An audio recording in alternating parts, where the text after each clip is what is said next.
Lebanese Prime Minister Nawaf Salam vows reconstruction, economic recovery and unity for Beirut.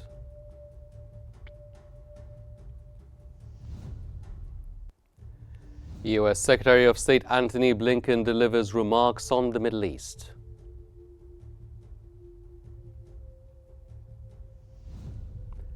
And the United Nations High Commissioner for Human Rights visits Damascus for the first time.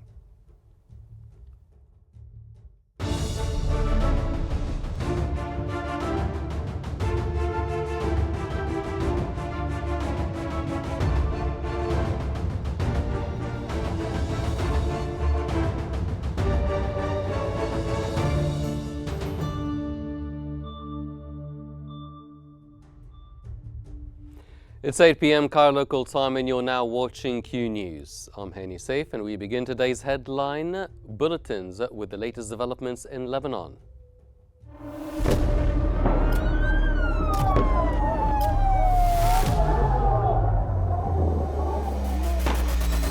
كل المستهدفين هن مدنيين.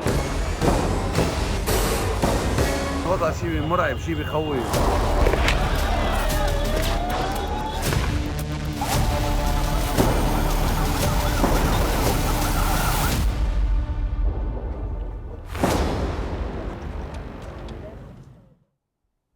Lebanese Prime Minister Nawaf Salam has pledged to rebuild destroyed villages and prioritize economic recovery. In his first press conference from Baghdad Palace, he rejected exclusionary politics, advocating unity and national partnership. Salam emphasized extending state authority across Lebanon and fulfilling the UN Resolution 1701. He committed to justice for the 2020 Beirut port explosion victims and envisioned a unified Lebanon for all citizens, calling for cooperation to strengthen national institutions.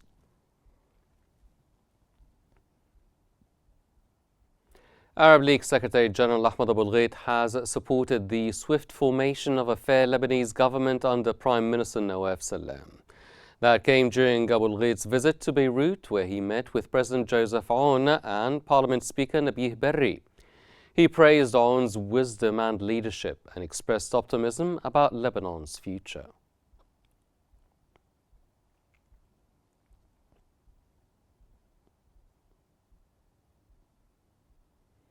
Lebanese citizens have expressed satisfaction and hope after the designation of the head of the International Court of Justice, Nawaf Salam, as the country's prime minister.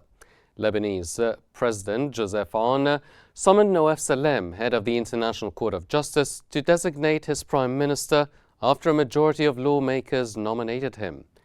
Salam took over the presidency of the ICJ, which is based in The Hague, as it held its first hearing in 2024 on a case filed by South Africa accusing Israel of genocide in the Gaza Strip, which Israel has dismissed as baseless.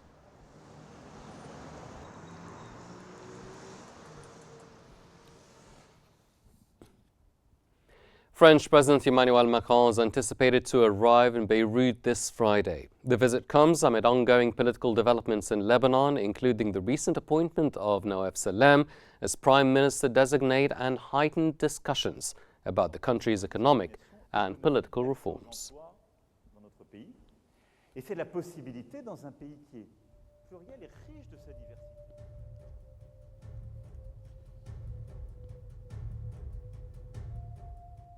And for more analysis, we now move to Hela in our newsroom. Hela.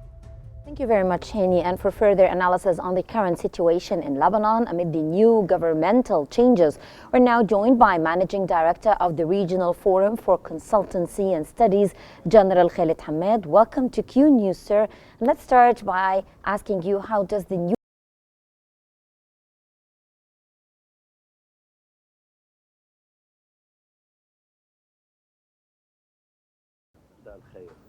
Good evening. Of course, it's not very clear so far what is the government plan to be adopted by the new government that to be formed soon, but there are a lot of headlines tackled by Nawaf Salam in his speech from the presidential palace. He clearly indicated the necessity of addressing the economic crisis. He talked about corruption. He also talked about restoring the deposits and protecting the funds of the depositors. Um, he talked about the improving the and reforming the Lebanese economy. He talked about the role of young people in development. He also addressed universities and the work of administrations and institutions that suffered a lot from anti-corruption. He talked about administrative structures that are now very outdated and not meeting the needs or requirements of the Lebanese people. I think that Prime Minister Nawaf Salem will rely on a lot of expertise, the reliable expertise, and he will not resort to political government formation. The figures that are to be appointed as ministers will be have a lot of experience in economics and financial affairs, reforming administration, taxes, and providing good governance. That's why with the new Prime Minister Nawaf Salem, the Lebanese people are hoping for a good government up to their expectations to address all the Lebanese challenges, as the population has been suffering for years, which led to the deterioration of the services sectors and the administration deterioration in the state.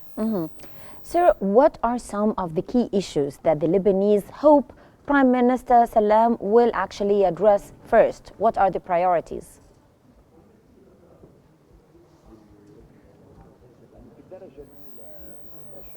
Well, first, the Lebanese people are giving most priority to the resolution 1701, which will lead to the Israeli withdrawal from the Lebanese territories, which is utmost priority for Prime Minister Salem.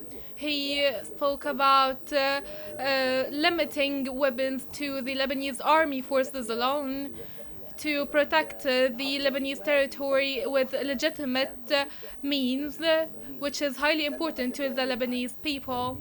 He also talked about reforming the administration and management. He talked about the relationships of the Lebanon with the Arab world.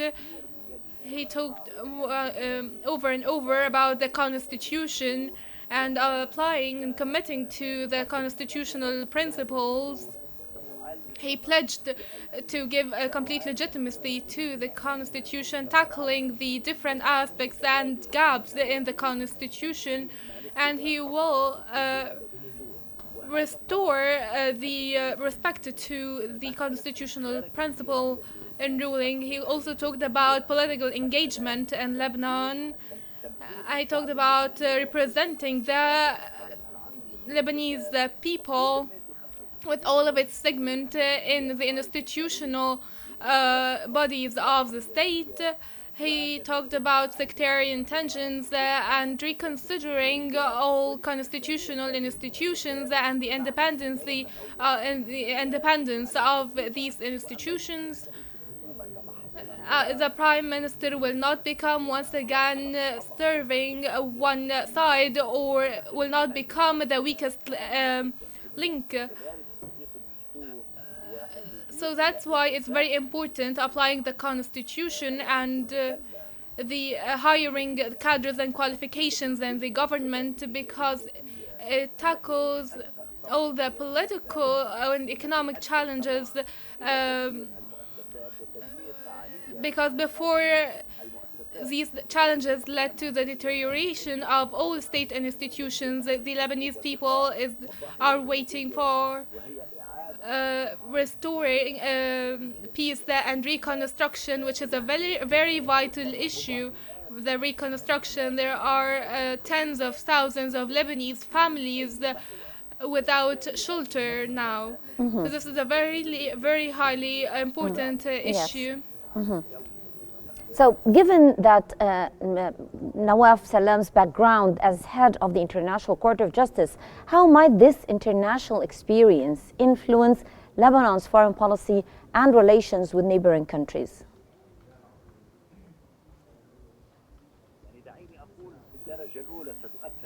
Let me say at first, the background will affect the justice in Lebanon. He talked about redoing the Beirut port, the constructing Beirut port and achieving justice for the victims of the Beirut port explosion. It's a very important issue.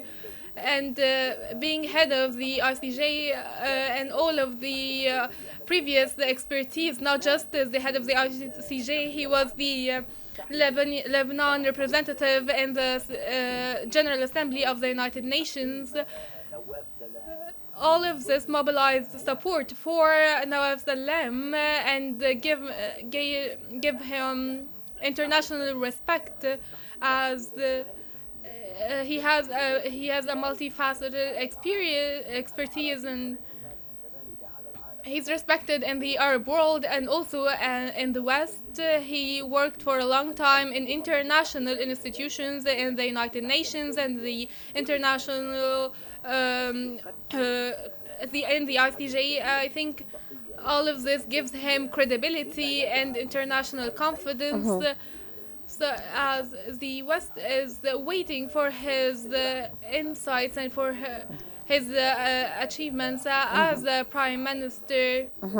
Thank you very much. That was Managing Director of the Regional Forum for Consultancy and Studies, General Khalid Hamed. Thank you very much for joining us here on Q News. Now we go back again to Hani in the studio. Thank you, Hala. Earlier today, according to Lebanon's national news agency, Israeli forces have conducted a raid on homes and neighborhoods west of Meis al-Jabal.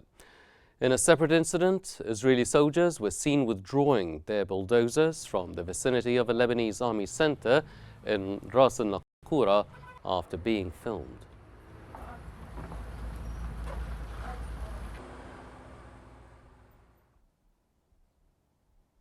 And from Lebanon, now we head to Gaza.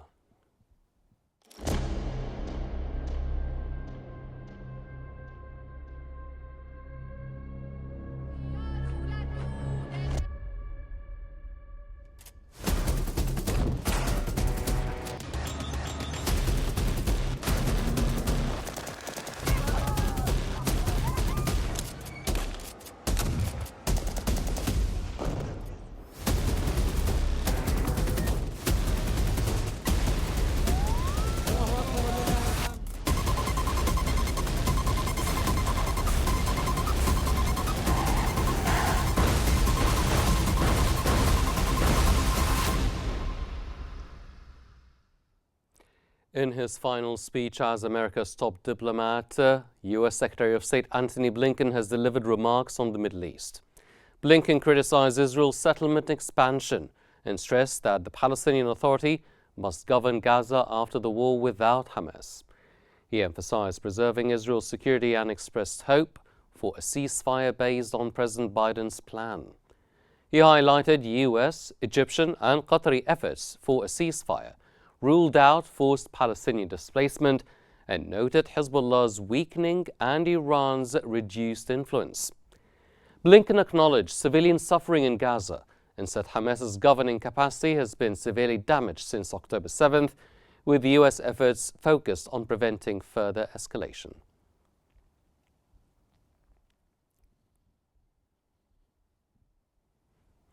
Qatari Foreign Ministry spokesman Majid al-Ansari has announced that negotiations on the Gaza agreement are nearing completion, with unresolved details mainly tied to its implementation. Speaking at a press conference, he confirmed that drafts have been shared with both sides, urging an agreement to end the tragedy in Gaza.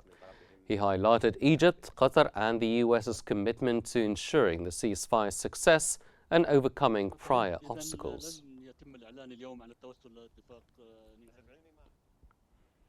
Egypt's Foreign Minister Badr Abdulati has stressed on the need for a ceasefire in Gaza and de-escalation in the region during a press conference with Luxembourg's Foreign Minister Javier Bettel. Both officials discussed regional issues, including the Gaza conflict. Abdulati emphasized the importance of Israeli withdrawal from the Palestinian side of the Rafah crossing and the delivery of humanitarian aid. Bettel reaffirmed his support for a two-state solution, peace for Palestinians, and continued support for UNRWA's efforts in Palestine. German Chancellor Olaf Scholz has stated that an agreement on the Gaza war seems within reach. Scholz emphasized that while the deal with Hamas is difficult for Israel, the priority must be the lives of detainees. He noted that the agreement offers a chance for a ceasefire, which would alleviate the suffering of the Palestinian population in Gaza.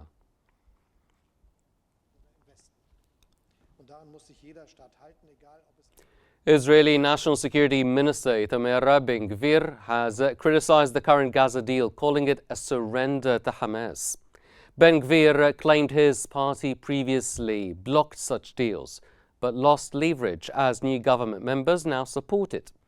He urged Finance Minister Bezalel Smotrich to leave the government if the deal proceeds, proposing joint opposition. צריכים להיכנס לרפיח עד הסוף, לעשות טיפול שורש. אנחנו, כדי להחזיר את החטופים והחטופות שלנו, צריכים להפסיק את הדלק. צריכים לקבוע שהומניטרי רק תמורת הומניטרי. ולשלוט במקום. Israel's Deputy Foreign Minister has said that Israel is hoping for good news in the next few hours on a ceasefire deal with Hamas. Shireen Haskel has said talks are taking place with the delegations from all parties in Qatar.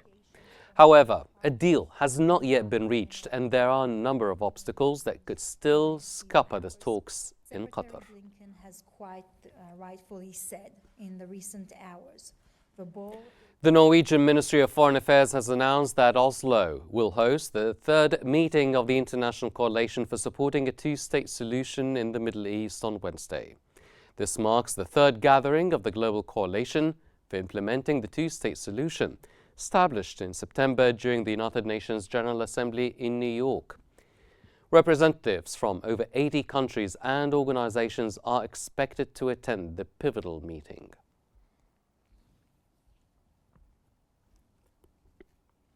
The International Court of Justice has announced that Cuba has filed a declaration of intervention in the South Africa versus Israel case regarding the application of the Genocide Convention in Gaza under Article 63 of the court's statute.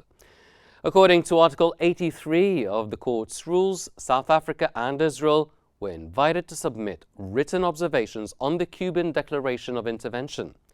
On December 29, 2023, South Africa filed a lawsuit against Israel on charges of genocide, and several countries joined the case, including Nicaragua, Colombia, Libya, Mexico, Palestine, Spain, Turkey, and Ireland.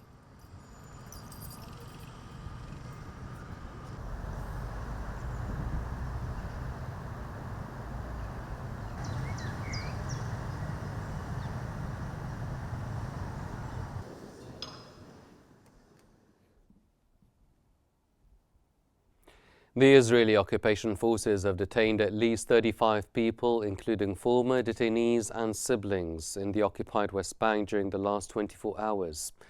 The Detainees and Ex-Detainees Commission and the Palestinian Prisoners Society, known as the PPS, said in a joint statement that the detention operations were concentrated in the cities of Nablus, Salfit, Jenin, Tulkarm, and El Khalil, accompanied by widespread raids and abuse, assaults and threats.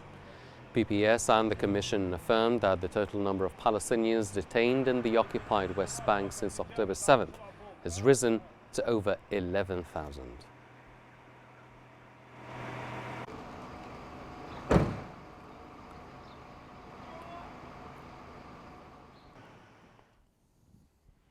In Syria, the United Nations High Commissioner for Human Rights, Volker Turk, has arrived in the Syrian capital of Damascus for the first time for the first rather visit to the country. According to a UN statement, Turkey is expected to visit Syria and Lebanon from January 14th to the 16th. He is scheduled to meet with officials, civil society groups, diplomats and representatives of UN bodies, though no further details were provided.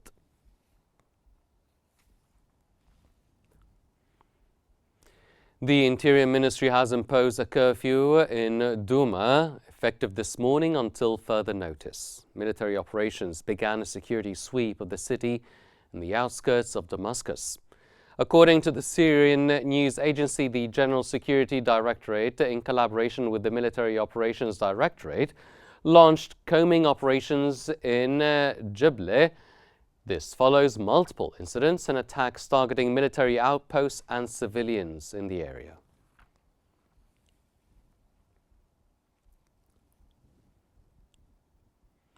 In the U.S., a new fast-moving wildfire broke out in Southern California's Ventura County, sending firefighters and first responders to battle the massive blaze amid strong winds. The fire, dubbed by local media as the Auto Fire, was first reported at around 7:45 p.m. in the Santa Clara River bottom near North Ventura Boulevard and Auto Center Drive. The fire burnt an area of 5 acres, while approximately 75 firefighters were on scene battling the raging fire.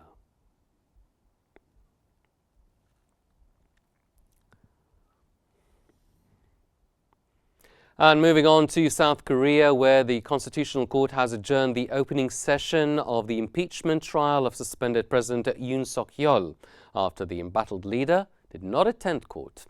A lawyer advising Yoon has said the president would not attend, saying a bid by authorities to detain him prevented Yoon from expressing his position at the trial. The next trial session is scheduled for Thursday, January 16th. If Yoon does not attend again, trial proceedings will go ahead with his legal team representing him.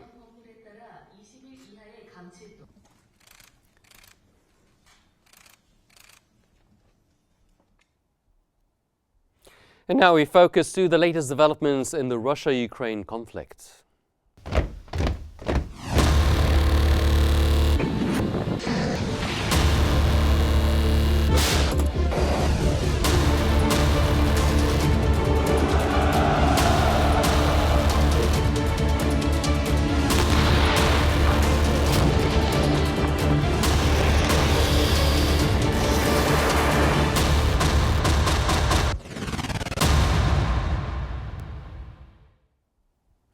Ukrainian President Volodymyr Zelensky has said that partner countries need to supply more weapons before Ukraine can consider lowering its draft age. Zelensky made the comment at a press briefing with German Defense Minister Boris Pistorius in Kiev.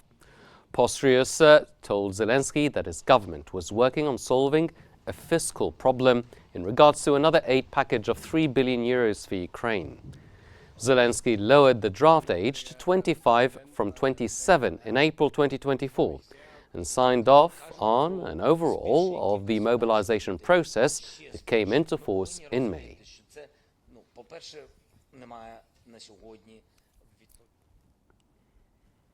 Russian Foreign Minister Sergei Lavrov has stated that Moscow will assess U.S. President-elect Donald Trump's peace initiatives on Ukraine once he assumes office. Speaking about 2024's diplomatic outcomes, Lavrov accused the U.S. of using sanctions against rivals and pushing Europe and Ukraine to target Russia's energy infrastructure.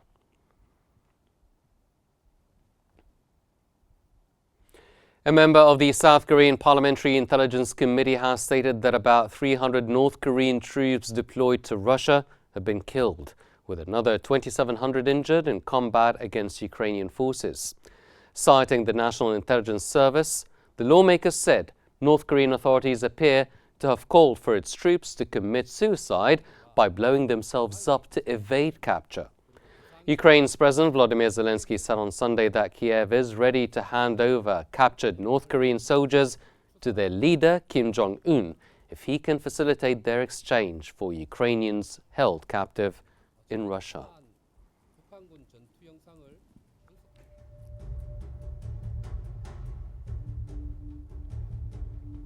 These are all the news we have for now, but here's a reminder of the stories we've been covering. Lebanese Prime Minister Nawaf Salam vows reconstruction, economic recovery and unity for Beirut. US Secretary of State Antony Blinken delivers remarks on the Middle East.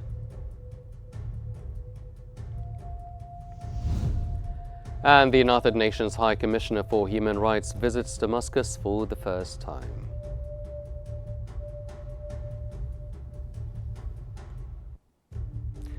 This concludes our news bulletin for tonight, but please don't forget to follow Q News on YouTube, Facebook, X, Instagram and TikTok at Qnews EGY to stay informed. I'm Henny Saif, thank you for watching and stay tuned for all the updates here on Q News.